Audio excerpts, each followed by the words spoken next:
Non à la précarité, non à la dérégulation du marché du travail, c'est en substance ce que sont venus dire dans la rue les opposants au projet de loi qui retranscrit l'accord sur l'emploi du 11 janvier dernier. Le MEDEF est dans la ligne de mire, l'État est également interpellé.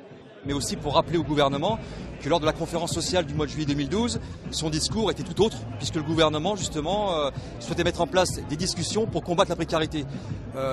Donc ça partait d'un bon sentiment, sauf que les négociations et le contenu d'accord aujourd'hui démontrent que ça va à l'encontre du discours du gouvernement et que cet accord-là, à travers différents articles, va justement accentuer la précarité et la flexibilité.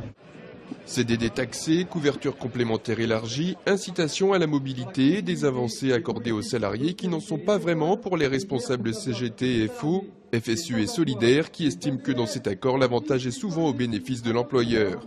Les opposants au projet espèrent maintenant avec cette mobilisation se faire entendre et peser sur l'exécutif. Maintenant nous verrons bien ce que le gouvernement dira demain et dans les prochains jours, mais il aurait tort de sous-estimer la colère qui gronde, parce que c'est un accord qui est le produit des politiques d'austérité, qui est le produit de l'application en France du traité européen, le TSCG. Donc il aurait tort de sous-estimer la colère qui est en train de monter dans ce pays. Haro donc sur la flexibilité et la compétitivité qui vont à l'encontre de l'emploi et de la relance économique. C'est le discours martelé en boucle par les opposants au projet pour qui la sécurisation de l'emploi impose de changer de politique.